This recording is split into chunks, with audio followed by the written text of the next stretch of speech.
Hey, how's it going everyone? Kimoji the Gamer here. It's about time I started talking about the latest Nintendo Direct, which revealed an hour of new things about the Nintendo Switch 2 console.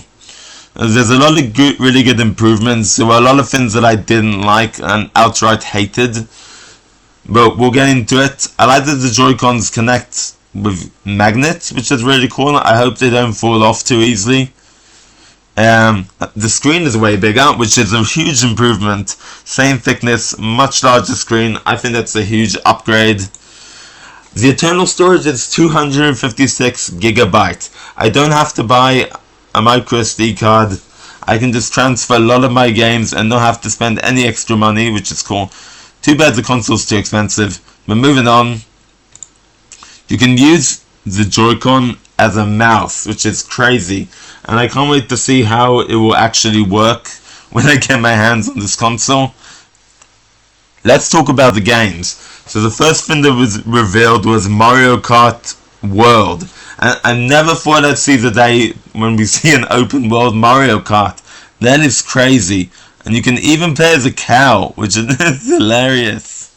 Another game that was revealed right after is a Nintendo Switch 2 Welcome Tour, which is basically a tutorial for how everything in the Nintendo Switch 2 works. Only problem is, it's paid. It's not a free game, which really sucks. I hate that. Moving on. Let's talk about game chat. So they added a new C button on the right Joy-Con, which lets you connect with other players, people, friends and family, who also own Nintendo Switch online. You can see different screens and split screen, and I think it's really cool. I'm not going to be using it personally because I don't really have many people to play with, but it's a cool feature. So now I'm going to talk about my most anticipated games for the Switch 2 that was revealed in the Direct. Gotta start with Pokemon Legends ZA, whatever. I really like, every time we get a new trailer or sneak peek, I get more and more excited for this game. It looks like the best looking Pokemon game we've ever had, not including spin-offs, and technically Legends is a spin-off, but I still count it as main series since it's 10 years after X and Y. Pokemon is great. Then we got another game I got excited about was Metroid Prime Beyond 4, or 4 Beyond. I've never played a Metroid game to the end, because they're pretty difficult for me, but I thought this one was really cool with Samus's psychic powers. Next up we got Final Fantasy VII Remake is coming to Nintendo Switch 2. Finally I can play as my favorite characters, Cloud, Tifa, Aerith and the rest. Can't wait to explore Midgar in this remake. I finally play the remake. I'm so excited for this. We're also getting another Hyrule Warriors game, Age of Imprisonment. I had so much fun playing Age of Calamity. Now we got a prequel to Tears of the Kingdom, which is really cool. This is going to be a lot of fun to play. Deltarune Chapters 1 to 4. The moment I saw this dog, I got so excited. I actually have Deltarune 1 and 2, but I never played Deltarune Chapter 2 to the end, because I just waited patiently for the full paid version of all the parts, and I can't wait to play all of Deltarune. Moving on. Elden Ring is coming to the Switch 2. That is crazy. There's only one From Software game on the Switch, and that's Dark Souls Remastered. I finished it a long time ago. It's the most difficult game I've ever completed, and I can't wait to play Elden Ring. Only problem is we're getting another game called The Duskbloods, which looks awesome, but what pissed me off a little bit is that it's a Nintendo Switch 2 exclusive. Why? I'm happy that I'll be able to play it, but think about all the PC gamers and the Xbox and the PlayStation gamers that can't play this game. Still looks really good. Disappointed that it's an exclusive, but whatever, what can we do? Nintendo, just be Nintendo. And probably the craziest surprise for me was Donkey Kong Bonanza.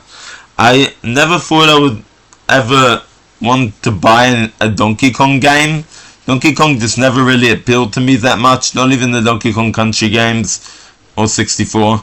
But this game looks so much fun. You can actually smash through anything. And I found out that it costs $70, which is less than all the other games. Yeah, so that game looks like a lot of fun. But I have to mention Hollow Knight Silk Song. I personally know nothing about this game, but from a 5-second clip, everybody was getting so excited over this, so I can't not mention it. So apparently we're getting 3 types of ways to play games. We got the Nintendo Switch 1 games, which can be played in 2. You can play Nintendo Switch 2 games, and you can play Nintendo Switch 1 games, which are Nintendo Switch 2 editions, which sounds kind of like pretty terrible, like you just have to buy the same game again. But you have the option to just buy an upgrade pack to a game you already have, like Zelda or Kirby in the Forgotten Land, which also costs extra money. I don't like this decision. I mean, I can play Breath of the Wild in higher quality, but I don't think there's really any point. But moving on. Now this feature I really liked. It was actually revealed in the last Nintendo Direct that was the week before. I actually made a reaction video to that, so check it out if you want. You can now make virtual game cards. You can transfer any game you bought digitally to a friend's Switch.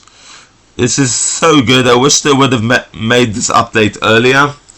But now I can actually transfer all of my games that I've ever bought digitally into my new console, and that is awesome. The absolute worst thing that was revealed was, I didn't actually know it because they revealed it right after the stream.